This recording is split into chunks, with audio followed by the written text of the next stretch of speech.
en este equipo. Entonces, entonces, bueno, bienvenidos a todos a esta sesión, a la sesión número 10. Señor, ponemos este tiempo en tus manos, glorifícate, honramos tu nombre, háblanos, ábrenos el rollo, revélanos, Señor, prepara y equipa nuestro corazón, Señor, y haz que esto nos enamore más de ti, Señor, y nos haga mensajeros afilados, enfocados, Señor, en lo que a ti te interesa, Señor. En el nombre de Jesús, amén. Bien. Eh, Hoy estoy compartiendo, tengo un montón de archivos acá, estoy como encerrado, pero estoy compartiendo el capítulo 9, ¿sí? Entonces, este capítulo 9 creo que la semana pasada no pudimos como que abordar tantos temas. Hay muchísimos versos acerca de esto y ahora los vamos a leer. De eso se trata la sesión del día de hoy. Vamos a tomar muchos de estos versículos que realmente no sabían que habían tantos versículos acerca de la ascensión, pero Pastor Mariano los pone aquí todos. Y cada vez que vas leyendo uno, es como si un velo se fuese quitando. Eh, Ves también como la ternura del Señor de enfatizar tanto este tema, recordando tanto este tema acerca de la ascensión, porque yo creo que para el Señor también fue un tema muy importante.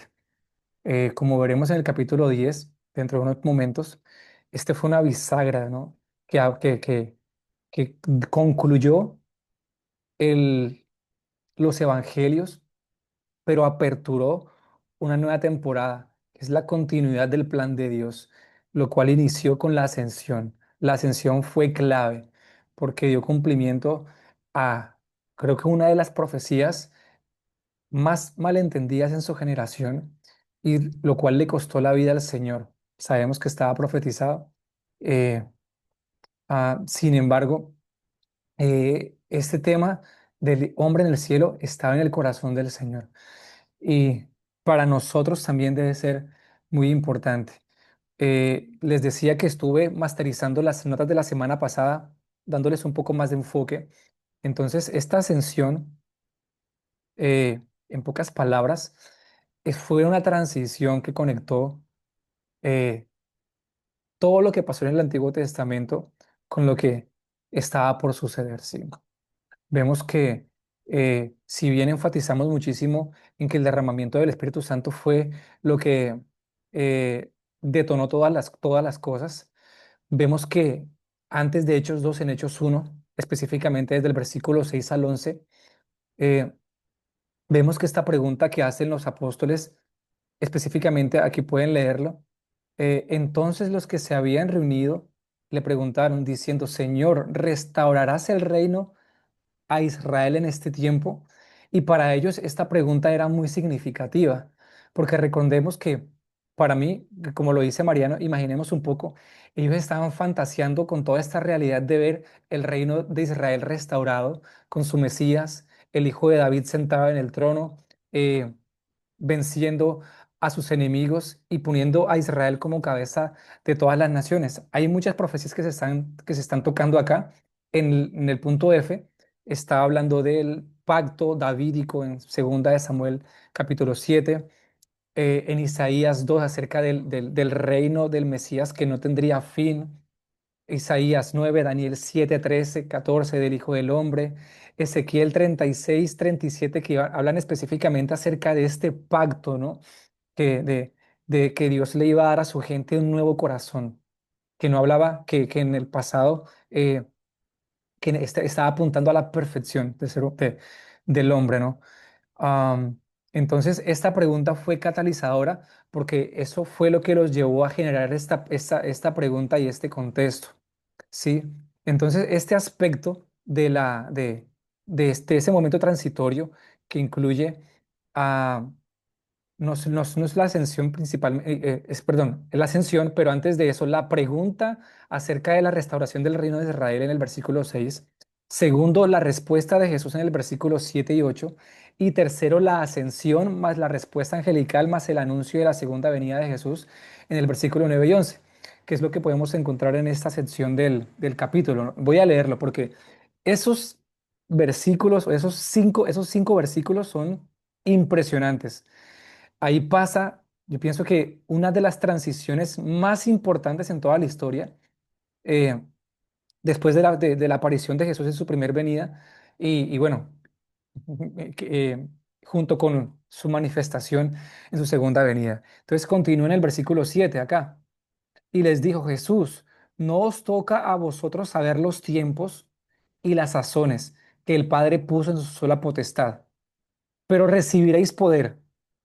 Mira esto, la respuesta de Jesús es posicionarlos, dice. Es un anuncio de que algo después viene, que no es el reino, pero que antecede a la manifestación del reino físico, ¿no? Que es lo que ellos estaban esperando. Porque tú y yo sabemos que lo que pasó en la cruz fue la inauguración del reino espiritual de el Señor Jesús aquí en la tierra, ¿verdad? Ahorita vamos a hablar un poquito acerca de eso para conectarlo con el capítulo siguiente. Continúo. Y me seréis testigos, versículo 9. Y me seréis testigos en Jerusalén, en Judea, en Samaria y hasta lo último de la tierra. Versículo 9. Y habiendo dicho estas cosas, viéndolo ellos, fue alzado a ascensión y le recibió una nube que le ocultó de sus ojos. Aquí está. Y estando ellos con los ojos puestos en el cielo, entre tanto que él se iba, he aquí se pusieron junto a ellos dos varones con vestiduras blancas, los cuales también le dijeron, varones Galileos, ¿por qué están mirando el cielo?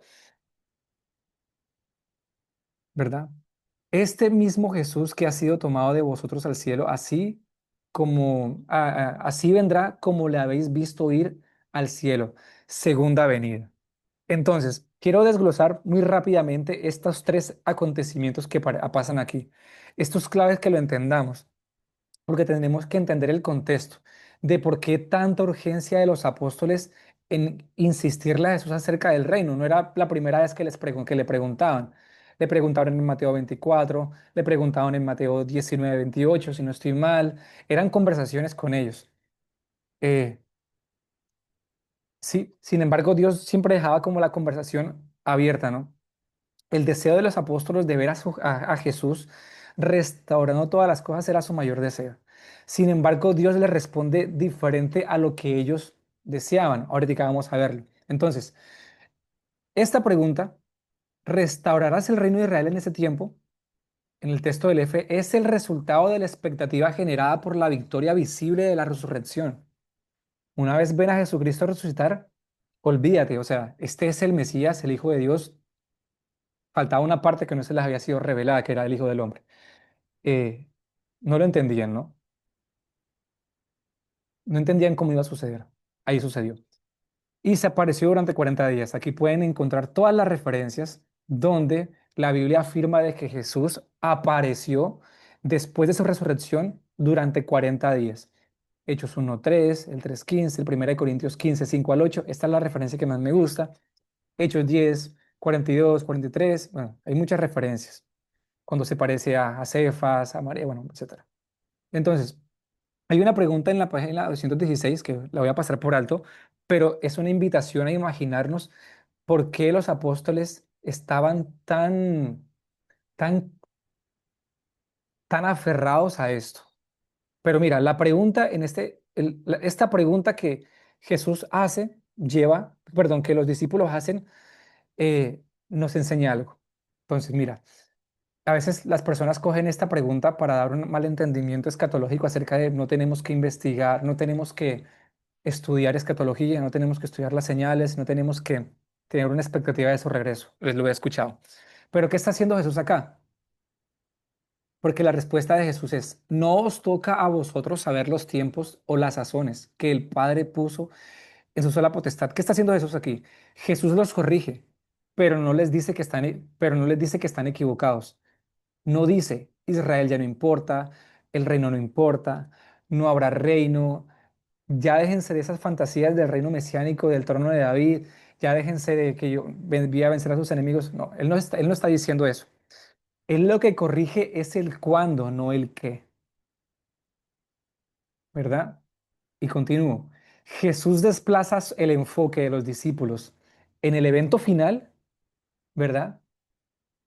en el calendario y lo pasa a la misión del reino consumado a la proclamación del reino. Ellos querían que el reino fuese consumado ya, ¿no? Pero no. Habían muchos aspectos del plan de Dios que aún debían cumplirse y que la ascensión pone la bisagra, ¿no? Para la entrada a, a todos los acontecimientos que van a surgir después. Entonces, este tema para muchos es muy confuso, ¿no? Porque dicen, ¿el reino ya vino o no vino? ¿Verdad? Jesús vino, ¿y qué hizo entonces si no vino a restaurar? Hay mucha gente que tiene esa duda, ¿no? Pero en la teología, que bueno, aquí el pastor Mariano lo explica, pero hay un predicador que se llama George Eldon Ladd que lo explica aún más a profundidad. Él es un pastor, bueno, ya falleció hace muchos años, pero él enseñó esta realidad acerca del reino. Entonces él dice, o lo que enseñan las escrituras es, el reino ya ha sido inaugurado espiritualmente de forma completa, ¿no? Espiritualmente de forma completa, pero físicamente de una forma parcial y anticipada, ¿sí? Entonces, ¿qué pasó espiritualmente? La muerte fue vencida, ¿cierto? La victoria sobre la muerte, la exaltación de Jesús, ahora está sentado en el trono, como dice sienta, Jehová dijo a mi Señor, siéntate a mi diestra hasta que ponga a tus enemigos por estrado de tus pies, Jehová enviará desde Sion la vara de tu poder, etcétera. La exaltación de Jesús, el derramamiento del Espíritu Santo y las primicias, ¿no? Hay sanidades, milagros, prodigios, liberaciones, pero tienen una manifestación parcial física, ¿sí? En el Espíritu ya está completada, pero en lo físico aún no es una consumación completa. Entonces, la tensión es el ya fue inaugurado, pero todavía no. Entonces, físicamente en la tierra, la restauración plena, el reino visible, el mal, la muerte, el sufrimiento, eh, todas estas cosas, todas estas cosas persisten. Y como dice Romanos 8, que la creación gime aún por la manifestación de los hijos de Dios, ¿no? Entonces, hay algo que pasa en el intermedio y esto es lo que los apóstoles no estaban viendo. Lo que iba a pasar en el intermedio es lo que no estaban viendo, por eso es que estaban clamando por la restauración del reino en su generación. Y hay una lista de cosas que tienen que pasar justo después de la ascensión. Cuando leemos todos esos versículos, pues podemos entenderlo, ¿no?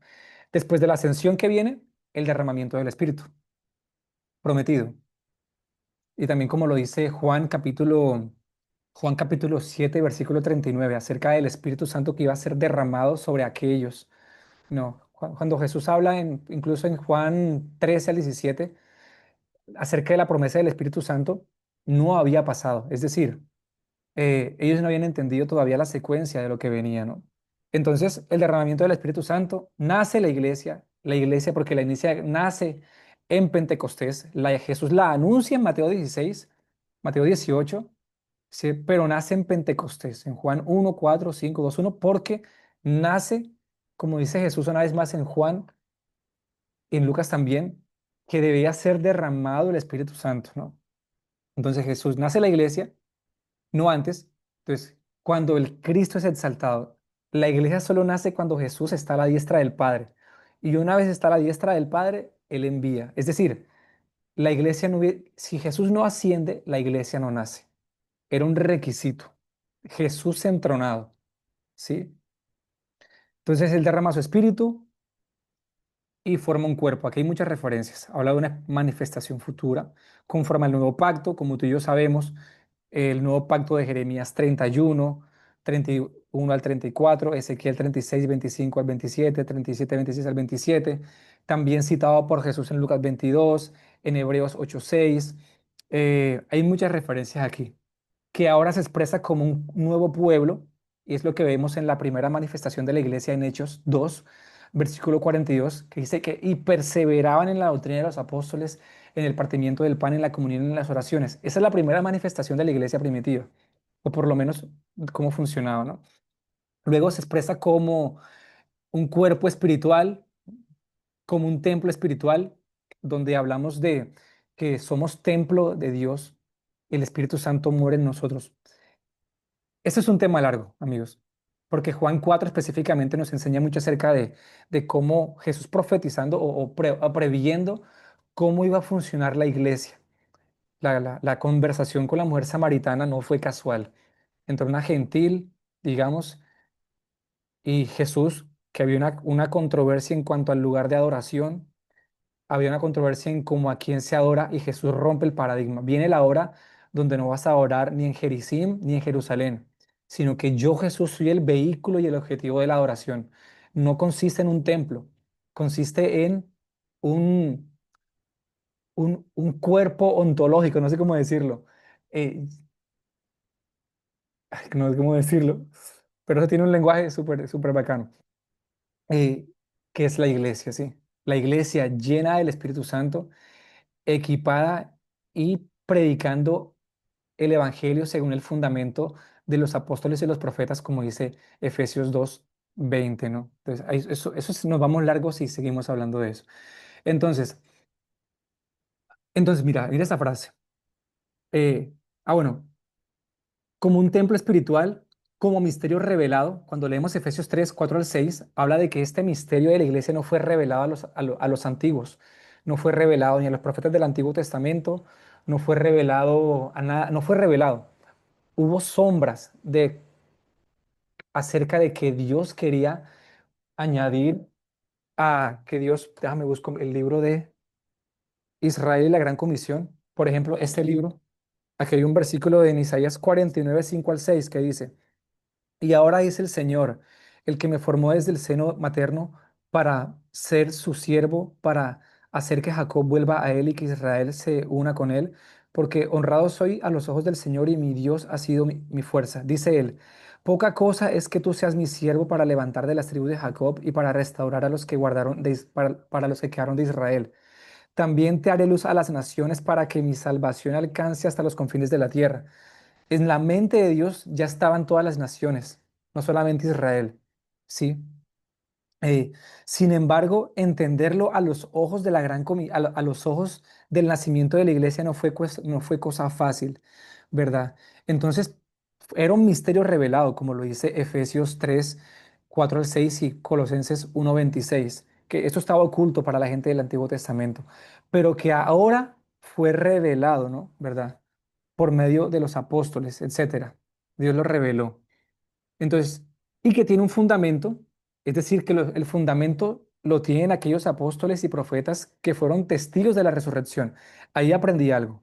Cuando Efesios habla acerca de ese tema, de que, voy a buscarlo y leerlo, yo pensé que ahí se refería a los apóstoles del Antiguo Testamento, pero no se refiere perdón, a los profetas del Antiguo Testamento, pero no se refiere a los profetas del Antiguo Testamento.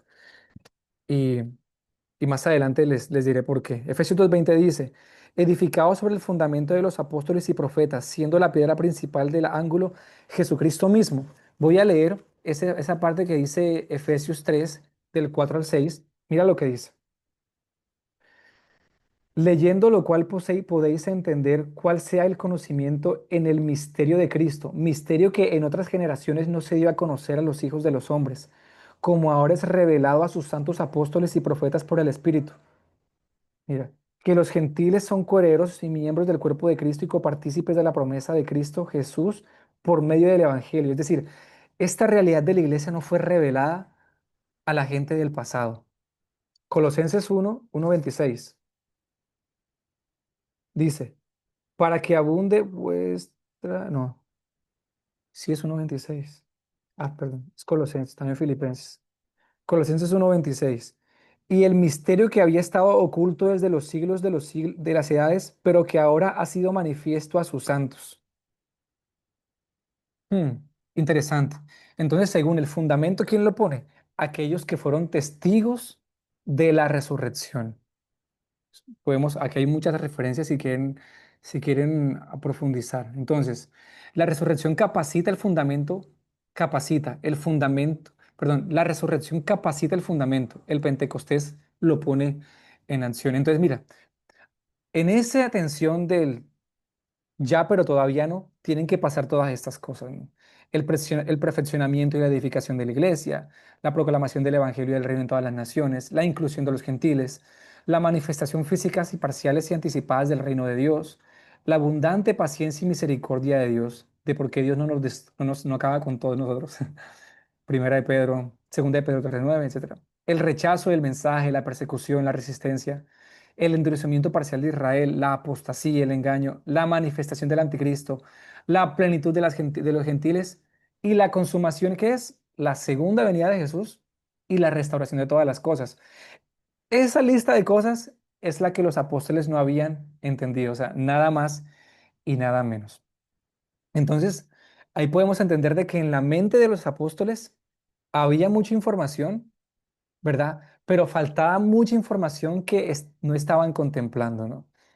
Y ahí es donde entra, bueno, podemos seguir, pero es aquí donde quiero pasar al siguiente capítulo que da el paradigma para poder abordar el capítulo 10. ¿Por qué? Porque la ascensión, ya, ay, perdón, déjame cancelar, dejar de compartir.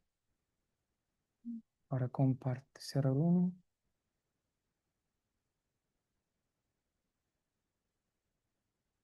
voy a abrir acá. Porque la ascensión tuvo muchos propósitos. No fue solo un evento aislado que, bueno, ya pasó y entonces ahora viene un evento más importante, no, no era la idea del Señor. Aquí en el capítulo 10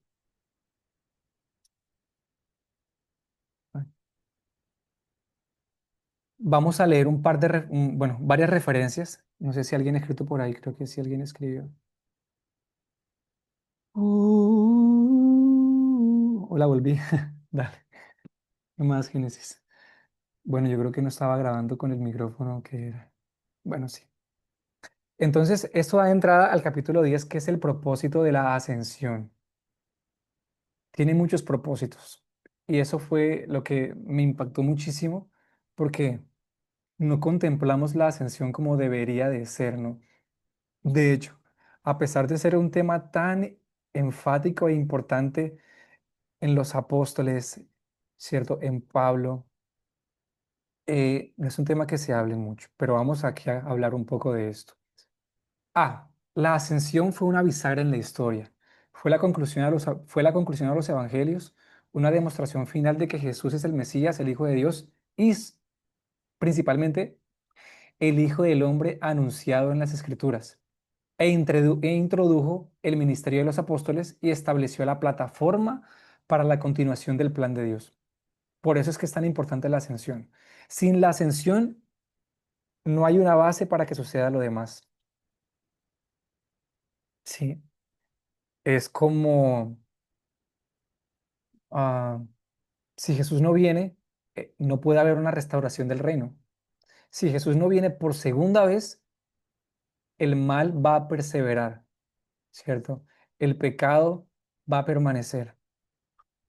Es igual. Si la ascensión no hubiese ocurrido, no puede continuar el plan del Señor, ¿sí? Porque estaba dentro de su plan. Y ahora vamos a leer todas las referencias que hay.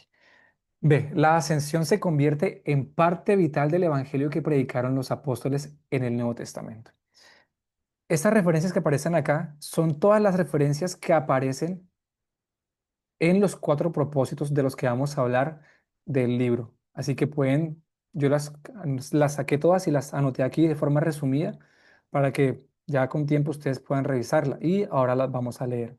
Entonces, el comprender la ascensión los aceleró en la misión y los hizo crecer en efectividad. Esa era la idea de los apóstoles y lo que el ángel posteriormente les dice, ¿no? Cuando vemos en Hechos 1:11 que el ángel les dice, este mismo Jesús que ha sido tomado de vosotros, así vendrá como le habéis visto ir. Una vez los apóstoles amarran este evento, no solo que ascendió, sino con el anuncio de que este hombre volvería, pero que volvería en el contexto de el evangelio siendo predicado a todas las naciones. Lo primero que van a hacer estos hombres después de eso es ir a hacer la gran comisión en todo el mundo. Había una motivación y era que ver a este hombre que ellos tanto amaban volver. Ellos estaban consumidos por este hombre. No había nada en el mundo, no existía nada en el mundo que hiciera arder tanto el corazón de estos hombres. Cuando hablaban con él, cuando conversaban con él, su corazón ardía. Sus palabras eran irresistibles para ellos. Querían verlo regresar. Entonces, conectan todo esto que recibimos el Espíritu Santo y comenzamos la misión. Y bueno, en Hechos, los primeros 6 capítulos de Hechos son trascendentales de todo lo que pasa y cómo comienza la iglesia, ¿sí? Entonces, si queremos tener los resultados que experimentó la iglesia primitiva, necesitamos predicar lo que ellos predicaron. Si queremos tener los resultados que experimentó la iglesia primitiva, necesitamos predicar los que ellos predicaron. Es decir, para nosotros el tema de la ascensión no es un tema más, ¿sí? No es un tema que debamos cambiar, no es un tema que debamos como tener en la última parte de la lista, no. Es un tema tremendamente importante porque fue importante para la iglesia primitiva y fue la metodología que Dios permitió o los endosó que usaran para poder ser efectivos, para que pudiesen ser efectivos en la misión. Sí. Entonces, vamos a hablar de lo que trata este capítulo y es 4 propósitos por los cuales la ascensión es importante. Entonces, si tienen su libro ahí, vamos a irnos tornando, ¿vale? Tengo esta pantalla que no la puedo mover. Entonces, vamos a leer algunos versículos de cada sección. No los vamos a leer todos porque son muchos, pero vamos a ver por qué la ascensión fue tan importante para ese entonces. ¿Sabes por qué? A veces podemos pensar, ay, pero si la ascensión pasó hace 2000 años, o sea, sigue siendo importante hoy si yo no vi la ascensión, eh, no la vi bueno, sí, pasó la ascensión, pero no es importante, ¿no? Yo pienso que el Señor nos está invitando a poder tener una visión de ese evento. Así como Dios nos invita a tener una visión de su venida, Él también nos está invitando a que podamos tener una visión de su ascensión. ¿Por qué te lo digo? Porque Esteban la tuvo. Cuando tú y yo leemos Hechos 7 y vemos todo este capítulo que es como de 70 versículos, 60 versículos, vemos que al final de ese sermón, de ese mensaje, Esteban mira al cielo y dice, veo al Hijo del Hombre sentado a la diestra de Dios. Él está teniendo una visión del Hijo del Hombre que había ascendido, pero él la tiene posterior a la ascensión. Así que yo pienso que el deseo de que tú y yo tengamos una visión de su venida, sí, pero también de su ascensión es importantísimo. Es importantísimo que podamos clamar por eso. Muy bien, vamos a leer entonces. Eh, voy a leer el último párrafo de la página 235 y yo les voy a ir diciendo cuál pueden leer ustedes. A continuación desarrollé 4 propósitos bíblicos del entendimiento de la ascensión en la iglesia primitiva. Esta realidad potenció la predicación del Evangelio, los conectó al mensaje en intimidad, los fortaleció en el diario caminar y los hizo crecer en la expectativa de verlo regresar. Primera, primer propósito, página 236. La ascensión, entender y comprender la ascensión es importante porque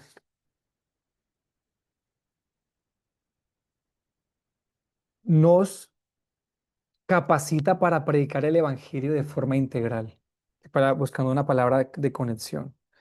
Entonces, el propósito de la ascensión es predicar el Evangelio de forma integral. Y vamos a ver unos pasajes que, bueno, yo no los había tomado así de antes, pero hay muchísimos.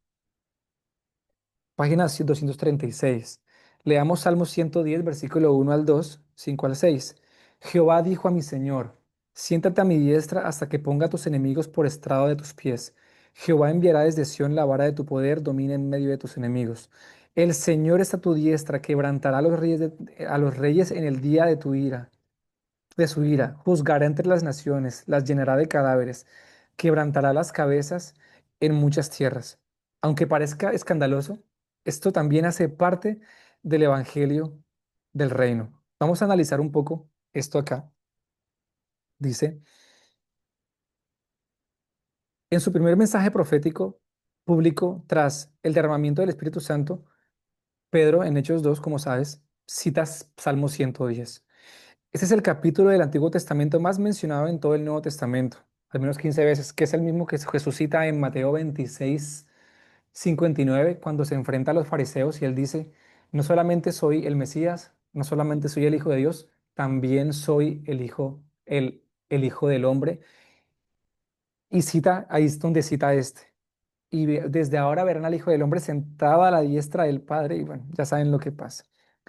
Si analizamos la primera base de este salmo en hebreo, David escribe, Jehová dijo a Adonai, Adonai significa mi Señor, un término que generalmente se usaba para referirse a una autoridad humana. Sin embargo, David, el rey de Israel, lo reconoce como alguien superior a él, y al estar sentado a la diestra de Dios revela también su naturaleza divina. Por esto entendemos que está hablando del Mesías.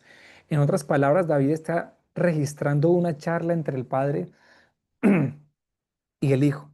Entonces, no ver estos pasajes como parte del Evangelio del Reino, sí,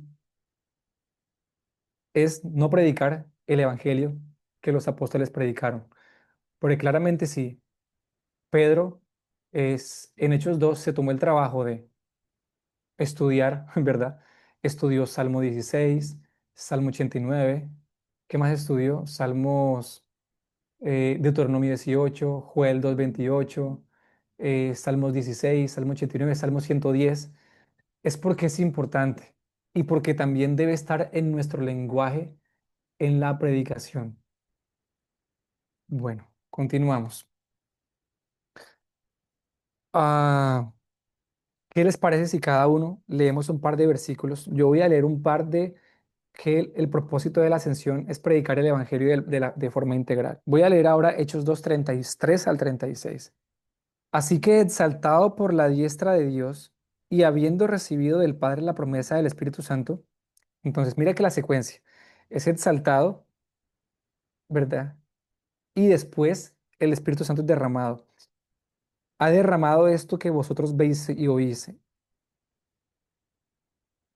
Porque David no subió a los cielos, pero él mismo dice, dijo el Señor a mi Señor, siéntate a mi diestra hasta que ponga a tus enemigos por estrado de tus pies. Sepa pues ciertísimamente toda la casa de Israel que a este Jesús a quien vosotros crucificasteis, Dios le ha hecho Señor y Cristo. Increíble. Seguimos.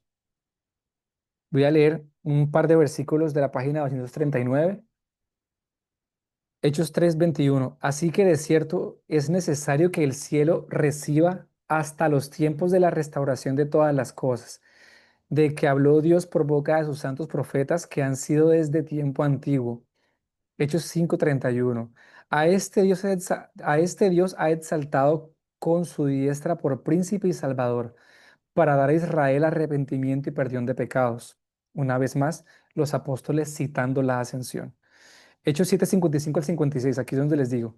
Pero Esteban, lleno del Espíritu Santo, puesto los ojos en el cielo, vio la gloria de Dios y a Jesús que estaba a la diestra, exaltado, ¿verdad? Y dijo, he aquí en los cielos, veo los cielos abiertos y al Hijo del Hombre que está a la diestra de Dios. Y ahí es donde comienzan a matar. Hechos 9:3 al 5. Mas yendo por el camino aconteció que al llegar a cerca de Damasco repetidamente le rodeó un resplandor de luz del cielo, y cayendo en tierra oyó una voz que el cielo que le decía, Saulo, Saulo, ¿por qué me persigues? Él dijo, ¿quién eres, Señor? Y le dijo, yo soy Jesús a quien tú persigues. Dura cosa tú te es dar coces contra el aguijón. Un versículo más que habla acerca de la ascensión de Jesús. Voy a seguir leyendo. Hechos 10:36. Dios envió mensaje a los hijos de Israel anunciando el evangelio de la paz por medio de Jesucristo. Este es Señor de todos. Increíble.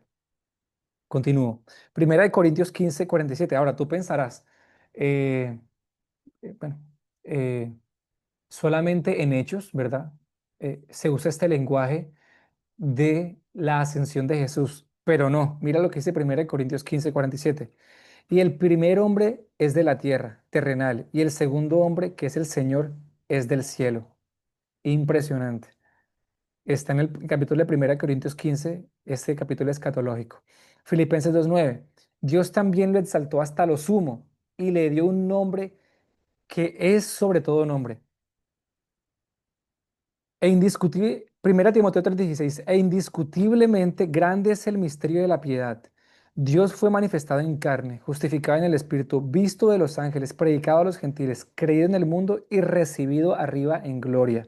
Impresionante. 1 Pedro 3:22, quien habiendo subido al cielo está a la diestra de Dios, y a él están sujetos ángeles, autoridades y potestades. ¿Qué pasaría si los apóstoles no lo hubieran visto ascender? No tuviéramos todo este lenguaje enfático en la ascensión, ¿no? La ascensión una vez más establecía eh, la base para que todas las demás profecías se cumplieran y eso debe darnos confianza en el sentido de que Él está en los cielos, Él está cumpliendo su ministerio, eh, como dice Hechos 3:21, que el cielo lo retiene hasta la restauración de todas las cosas, ¿sí? Bueno, segundo propósito. El propósito de la ascensión es restaurar la intimidad con el Padre. O el segundo propósito de la ascensión es restaurar la intimidad con el Padre. ¿Quién quiere leer un par de versículos? Dice que en la página 241, al final, el Señor Jesucristo está a la diestra del Padre intercediendo por cada uno de nosotros. ¿Ves? Hay una reunión cuya, con- hay una reunión continua de oración en el cielo a nuestro favor. A veces yo le oro al Señor y le digo, Señor, intercede por mí, intercede, ora por mí. Es como si tú tuvieras un amigo al que tú le pidieras, hey, hermano o hermana o amiga, amigo, necesito que ores por mí por esto y esto que me está pasando. Bueno, que es uno de los propósitos de la ascensión es que Él ahora está a la diestra del Padre intercediendo por ti y por mí. Así que tú puedes acercarte al trono de la gracia, como dice Hebreos, para alcanzar misericordia y gracia para el oportuno socorro. Tú puedes hacer de Jesús tu intercesor, decirle, Señor, intercede por mí ante el Padre, pídele estas cosas por mí. Eh, Jesús, uno de los propósitos de la ascensión es restaurar la intimidad con el Padre. Romanos 8:34 dice, ¿quién es el que condena?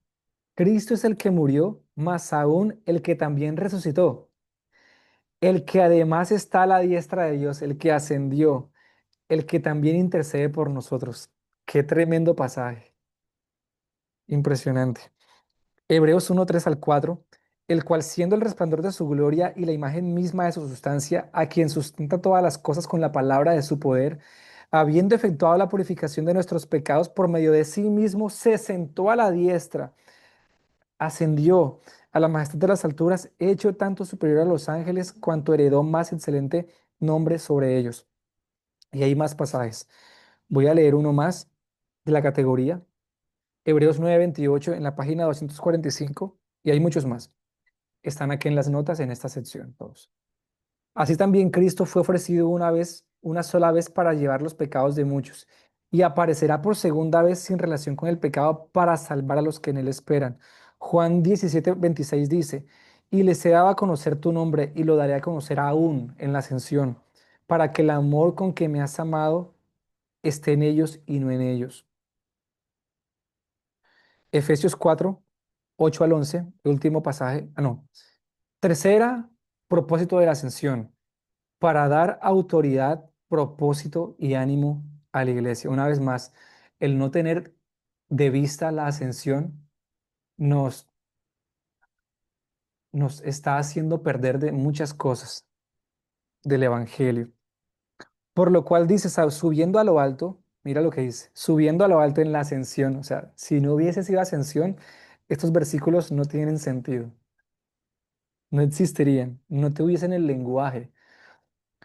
Por lo cual dice, subiendo a lo alto, llevó cautiva la cautividad y dio dones a los hombres. Y eso de que subió, ¿qué es? Sino que también había descendido primero a las partes más bajas de la tierra.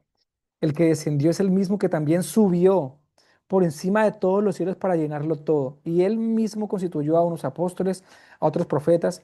Es decir, si él no asciende, no hay nada, no hay fundamento. Sí. Porque él establece una de las cosas que hace la ascensión, primeramente, como dice, es concluir los evangelios e introducir el ministerio de los apóstoles. Y todo lo que les hablé ahora de la atención de lo que está en intermedio de la consumación del reino, que es la plenitud de los gentiles, la predicación del evangelio, la purificación de la iglesia, todas estas dinámicas del engaño, la apostasía, la manifestación del anticristo, la restauración de Israel, el endurecimiento de Israel, bueno, muchas cosas. Continúo. Hechos 2:33. Así que exaltado por la diestra de Dios y habiéndole recibido del Padre la promesa del Espíritu Santo, ha derramado esto que vosotros veis y oís. Una vez habla de la ascensión, exaltado por la diestra de Dios. Página 247, Efesios 2:5 al 6. Aún estando con vosotros, con nosotros muertos en pecados, aun cuando nosotros están, perdón, aun estando nosotros muertos en pecados, ni os dio vida juntamente con Cristo, por gracia sois salvos, y juntamente con Él nos resucitó, y asimismo nos hizo sentar en lugares celestiales en Cristo Jesús. Una vez más, la ascensión. Voy a leer un versículo más de la página 146. Bendito sea el Dios y Padre de nuestro Señor Jesucristo, que nos bendijo con toda bendición espiritual en los lugares celestiales en Cristo. Una vez más cita la ascensión.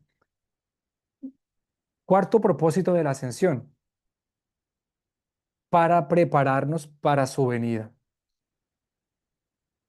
Primera Tesalonicenses 1:10. Y esperar de los cielos a su Hijo, el cual resucitó de los muertos, a Jesús, quien nos libra de la era venidera. Nos prepara para su venida. Primera Tesalonicenses 4:14. Porque si creemos que Jesús murió y resucitó, así también traerá Dios con Jesús a los que durmieron con él. Una vez más, la ascensión. Segunda de Tesalonicenses 7:10. Y a vosotros que sois atribulados, daros reposo como nosotros, cuando se manifieste el Señor Jesús desde el cielo, con los ángeles de su poder, en llama de fuego, para dar retribución a los que no conocieron a Dios y ni obedecen el Evangelio de nuestro Señor Jesucristo, los cuales sufrirán pena de eterna perdición, excluidos de la paz, presencia del Señor y de la gloria de su poder, cuando vengan en aquel día para ser glorificado en sus santos y ser admirado por todos los que en él creen, o los que le creyeron, por cuanto nuestro testimonio ha sido creído entre vosotros. Una vez más, la ascensión. Colosenses 1:5. A causa de la esperanza que os está guardada en los cielos, de la cual ya habéis oído por la palabra venidera del Evangelio. Colosenses 3, 1 al 4. Finalizamos con este versículo, este y uno más y termino. Si pues habéis resucitado con Cristo, buscad las cosas de arriba, donde está Cristo sentado a la diestra del Padre. Poned la mirada en las cosas de arriba, no en las de la tierra, porque habéis muerto y vuestra vida está escondida en Cristo. Este versículo me encanta, que mi vida está escondida en Cristo, en Dios. Cuando Cristo vuestra vida se manifieste, entonces vosotros también seréis manifestados con Él en gloria. Primera de Pedro 1:3 al 7. Terminamos con este versículo y un par de pensamientos. En lo cual vosotros os alegráis, aunque ahora por un poco de tiempo, si es necesario, tengáis que ser afligidos en diversas pruebas, para que sometida a prueba vuestra fe, mucho más preciosa que el oro, el cual, aunque perecedero, se prueba con fuego, sea hallada en alabanza, gloria y honra cuando sea manifestado Jesucristo. Todos estos versículos tienen sentido porque Jesús ascendió, fue exaltado y está a la diestra del Padre. Permíteme leer la última parte del capítulo. Vamos a terminar, bueno, al entender la ascensión, la iglesia puede prepararse para atravesar en victoria las dinámicas venideras. El mismo poder que lo levantó y lo elevó puede restaurarnos de nuestras caídas hoy.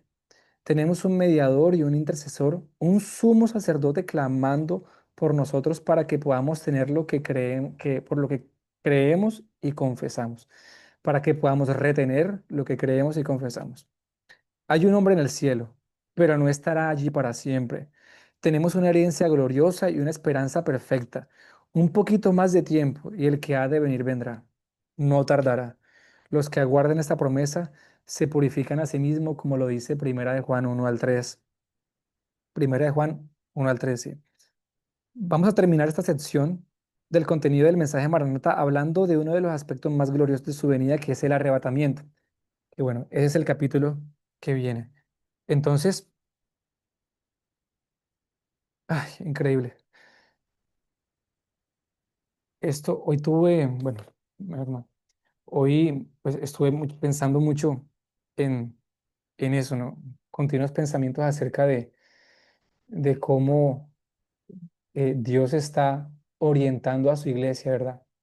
A recuperar todo este lenguaje, a recuperar el lenguaje de los apóstoles del Antiguo Testamento.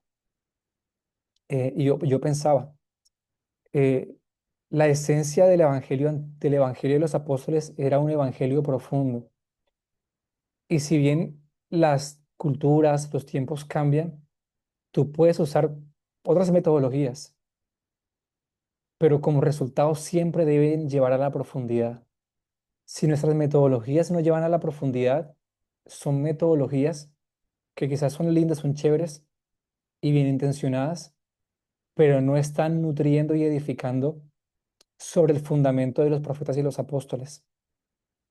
Sí, entonces yo pienso que está bien que como iglesia experimentemos buenas cosas, ¿no? Cuestiones de discipulado, temas de crecimiento, todas estas metodologías. Pero el fruto de todas estas cosas siempre tiene que llevar a la profundidad en el conocimiento de Dios. Y si todas estas cosas no están no están produciendo un fruto de profundidad, sino que al contrario están creando superficialidad, están creando un falso consuelo en esta era, recompensas temporales, todas esas cosas, lo estamos haciendo mal, porque independientemente de las metodologías, no están produciendo el fruto que debe esperarse. ¿Por qué lo digo? Porque la primera manifestación de la iglesia en Hechos 2:42 en adelante es, y todos perseveraban en la doctrina, en el partimiento del pan, en la comunión unos con otros y en las oraciones. Y ya vemos, pues ya hemos leído el primer sermón de Pedro en Hechos 2, el segundo sermón de Pedro en Hechos 4, el sermón de Esteban en Hechos capítulo 6, los de Pablo en Hechos 11, en Hechos 17, en Hechos 13, que son, como lo dice Mateo, como lo dice Hechos 5:42. Voy a buscarlo y los leo. Hechos 5:42. Y cerramos con esto, oramos. Y si alguien tiene un comentario, vamos. Si no, no. Hechos 5:42 dice, espero no equivocarme. Mira, y todos los días en el templo y por las casas no cesaban de enseñar y predicar a Jesucristo. Ya, este versículo me encanta. Ese se lo vi a Tiago en un estado. Como hay tantos versículos, por eso me encantó. Y todos los días en el templo y por las casas no cesaban de enseñar y predicar a Jesucristo. Eso es lo que debemos hacer. Y Jesús estaba interesado en la profundidad.